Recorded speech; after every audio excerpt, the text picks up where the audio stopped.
SMS में जो हादसा हुआ है, आग लगने से जो ऐसे में लोग बात एक हादसे की नहीं है, ये पूरा सिस्टम कोलैप्स कर रहा है। प्रशासन, सरकार, जो सिस्टम है वहां पर ना तो कोई दिशा है और ना कोई कंट्रोल है। दुर्भाग्यवश इस प्रदेश में और सरकार में कोई ऐसा इंसान नहीं है जो खड़ा होकर बोले कि हाँ हम आश्वासन देते हैं कि दोबारा ऐसा काम नहीं होगा। नीतीश कुमार जी अनुभवी व्यक्ति हैं, लेकिन पिछले 20 साल से वो कुर्सी से चिपके हुए हैं। जब राजस्थान में उपचुनाव होगा और इस उपचुनाव में कांग्रेस पार्टी अच्छे वोटों से जीतेगी, ऐसा मानता हूँ। अब हम सबको बड़ी खुशी है आज कि सब साथियों के साथ आज स्वर्गीय माथुर साहब की मूर्ति का अनावरण हुआ इस परिसर के अंदर। माथुर साहब का जो योगदान था भीलवाड़ा समेत पूरे प्रदेश के अंदर और विशेष रूप से कांग्रेस की राजनीति में वो अस्मरणीय है। उन्होंने जो दूरगामी सोच का परिचय दिया अपने मुख्यमंत्री होते हुए और जिस निष्ठा पारदर्शिता से प्रशासन को चलाया, वो हम सबके लिए एक सबक है। मैं उम्मीद करता हूं कि आने वाली पीढ़ी माथुर साहब की तरह सोच रखेगी, उनके दिखाए हुए रास्ते पर चलेगी।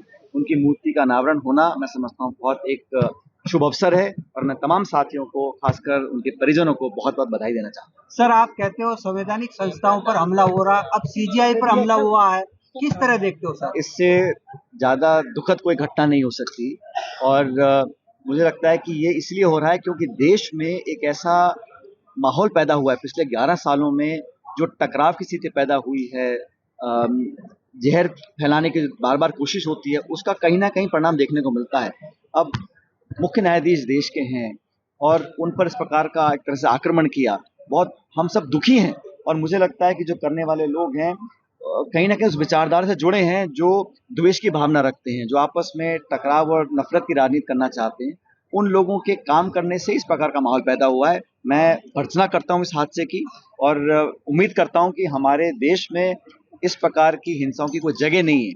एक सभ्य समाज है, लोकतंत्र में शालीनता और गांधीवादी सोच वाले हमारे सब साथी हैं। इस प्रकार के जब कुकर्म होते हैं बहुत बेहद दुख हमें होता है और मैं उम्मीद करता हूँ कि इसकी कभी प्रवृत्ति दोबारा ना हो। बिहार में चुनाव है, एसएमएस का जो हादसा हुआ है उसका किसका फेलियर मानते हैं सर? एसएमएस में जो हादसा हुआ है, आग लगने से जो ऐसे में लोग बात एक हादसे की नहीं है, ये पूरा सिस्टम कोलैप्स कर रहा है। आप देखिए झालावाड़ में छत गिर जाती है, नौजवान निर्दोष बच्चों की मौत हो जाती है, फिर दवाई पीकर शिशुओं की मौत हो रही है। अब भांकरोटा में एक टैंकर का एक्सीडेंट हुआ था, उसकी रिपोर्ट आज तक नहीं आई है। बहुत लोगों की मौत में होगी। अब कल रात को इतने भीषण हादसा हुआ है।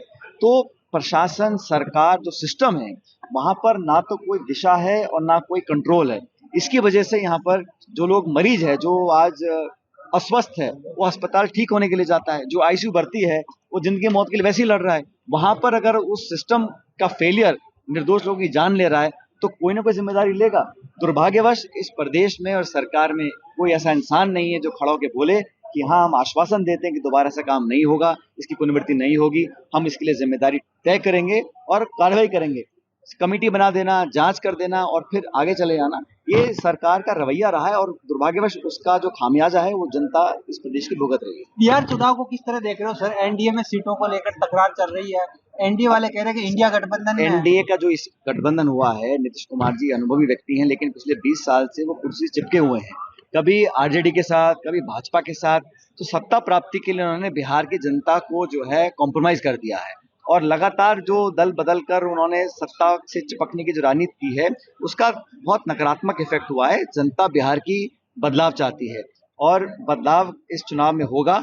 उसकी सुगबुगाहट पूरे गांव-गांव तक पहुंच चुकी है। मुझे बिहार जाने का मौका मिला जब राहुल जी की यात्रा थी और तेजस्वी यादव और राहुल जी का जो एक कॉम्बिनेशन है और जो युवा को वो आकर्षित कर रहा है, मुझे लगता है इस बिहार चुनाव में बदलाव होगा और एनडीए जो बहुत घमंड और एरोगेंस की राजनीति करती है खासकर बिहार में, वो डबल इंजन, वहाँ एक इंजन तो फेल होगा बिहार। सर, एक लास्ट सवाल है सर, क्या आप कह रहे हो स्वच्छ आदमी राजनीति में आने चाहिए? बाड़मेर में मेवाराम जी जैन की घर वापसी के बाद अंदर खाने कुछ विरोध है सर?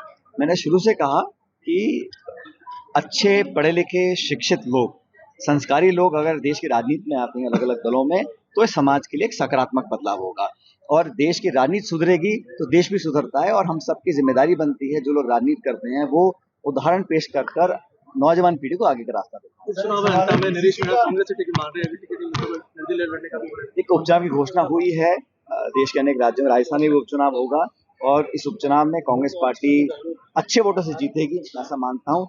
निर्णय पार्टी करेगी किसको कहां से चुनाव लड़वाना है, लेकिन क्योंकि कांग्रेस में अब लोग दोबारा विश्वास इसलिए कर रहे हैं क्योंकि इन 2.25 सालों में बीजेपी की सरकार ने पहली बार मैंने देखा है इतने अल्प समय में पूरा जनता का विश्वास खो चुके हैं और पब्लिक गांव में विकास के लिए तड़प रही है। भ्रष्टाचार चरम सीमा पर है, बेरोजगारी फैल रही है और नियंत्रण नहीं है। इसलिए इस उपचुनाव में सरकार को जनता आईना दिखाएगी और उपचुनाव हम लोग कांग्रेस पार्टी जीतेगी। बीसीसी की तरफ से प्रयास पूरे प्रदेश में जिले में पर्यवेक्षक जा रहे हैं, लोगों से राय मशवरा कर रहे हैं। आपको लगता है बीसीसी की आपको अखिल भारतीय कांग्रेस कमेटी ने अलग अलग राज्यों में एक कार्यक्रम किया है और आप जानते हैं राहुल गांधी और खड़गे जी ने 2025 का जो साल है वो संगठन को समर्पित किया है। उसी के चलते अलग अलग राज्यों में एआईसीसी के ऑब्जर्वर जा रहे हैं और संवाद करने के बाद गहन संवाद हो रहा है ब्लॉक मंडल तक। उसके बाद नए जिलाध्यक्ष की घोषणा होगी। राहुल जी ने कहा है कि जो जिलाध्यक्ष बनेगा पहले बहुत अहम था, लेकिन आने वाले समय में जिलाध्यक्षों की भूमिका और महत्वपूर्ण होगी। इसलिए उसके चयन में, उसके सिलेक्शन में और इलेक्शन में बहुत चर्चा संवाद करने के बाद आम राय बनेगी और फिर बहुत जल्द अखिल भारतीय कांग्रेस कमेटी यहाँ पे घोषणा करेगी कौन जिले में अध्यक्ष बनेगा।